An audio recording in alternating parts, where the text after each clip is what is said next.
Another suspicious death is plaguing the Democratic Party. This time, it's the death of a male prostitute at the home of a major Democratic donor. While police say that his death was accidental, his family believes it may have been more sinister. 26-year-old Gemma Moore was found dead at the West Hollywood home of Ed Buck, a major Democratic donor and political activist.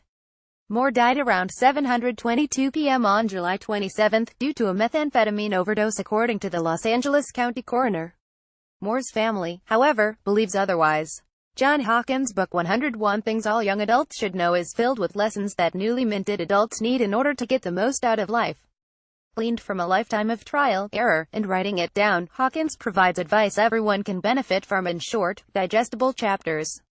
By now Letitia Nixon, Moore's mother, said that her son had been a sex worker for several years, but she believes that Buck played a much more suspicious role in her son's life. "I called one of my son's friends and was like, who the hell is Edward Buck?" she said. And my son's friend was like, "Oh my God, that's that white guy, that wealthy white politician guy." He was like, "Oh my God." Nixon alleges that Buck would intentionally get young male prostitutes like her son hooked on drugs and then exploit them. "When he calmed down, he told me that Ed Buck was one of my son's clients and that Ed Buck was one of his clients as well," she continued. "Buck would have my son to go out to Santa Monica Boulevard looking for young gay black guys so he could inject them with drugs, see their reaction and how they would react, and take pictures of them."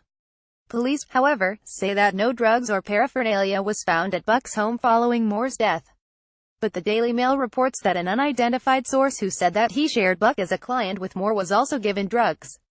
Another anonymous source said that Buck asked if he engaged in intravenous methamphetamine use. "I told him no, and that would take more money," the source said, adding that Buck seemed to get off on getting you higher and higher. Nixon said that Moore's relationship with Buck became dangerous a year ago.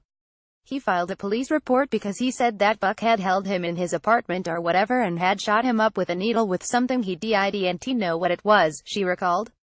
"He called me crying. 3 minutes on the phone hollering and I'm like, what the hell is going on?" He said. "This man, he shot me up with something I don't even know what it is, and I'm like, my son is having a breakdown or episode.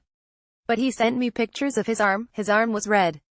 Buck has yet to respond to the allegations from Nixon and the other sources.